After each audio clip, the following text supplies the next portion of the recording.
Good day to all. We are going to start the chapter Cell, the Unit of Life. Starting with this particular chapter, initially we will talk about the two type of organisms. The first type of organisms are called as unicellular organisms, and the second type of organisms are called as multicellular organisms. So as the name says, unicellular organisms are what? The organisms which are composed of just one cell, those are called as unicellular organisms. And if the body of organism is composed of many cells, then it is called as multicellular organisms. Now, what is special about unicellular organisms? There will be single cell which will be present, still they will be able to survive on their own. So there are two characteristics of unicellular organisms. First, we talk about their independent existence, and the single cell will be able to perform all the essential functions of life. So these are the two characters which are important for unicellular organisms. So that means we come to the conclusion that anything which is lesser than the cell could not survive on its own. So at least a cell should be present if that particular thing has to survive.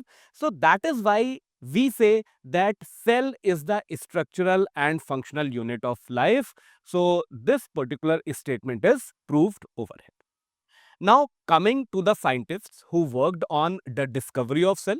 So live cell was first seen and described by the scientist known as Anton von Leeuwenhoek. Now when the cell was discovered, later on nucleus was also discovered. The discoverer of nucleus was Robert Brown, and it was the year 1831 in which Robert Brown discovered the nucleus. When cell was discovered, then more research on it came forward. When more research came on the cell, two scientists are very important over here. The name of first scientist is Sladen. Full name is Matthias Sladen. Second is Swan, whose full name is Theodor Swan. Now these two scientists worked on the theory which we called as cell theory. Now let us talk about what these scientists did. First, Sladen was German botanist and Swan was German zoologist. So what did Sladen do? In the year 1838, Sladen worked, researched on plants and found that the body of plants is composed of cells. So this was the discovery of Sladen.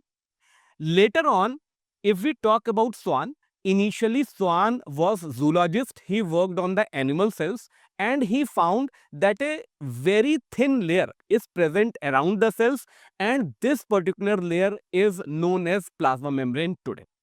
Now, after working on animal cells, he also worked on plant cells, and he found that every plant cell has cell wall around it.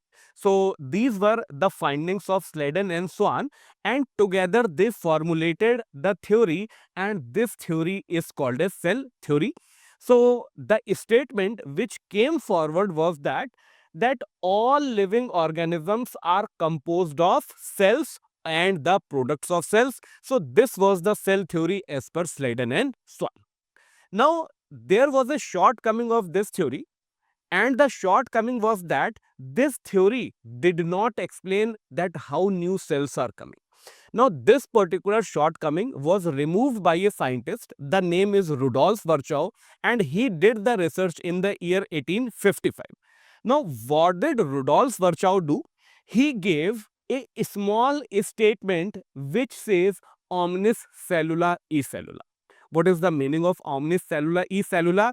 It means that new cells arise from pre-existing cells, and this particular small statement omnis cellula e cellula completed the cell theory, removed the shortcoming of the cell theory, and the cell theory came into the final shape. So first statement was what given by Sladen and Swan, and the second statement, all cells arise from pre-existing cells, this was given by Rudolf Virchow, and that is how the final theory, cell theory, came into being.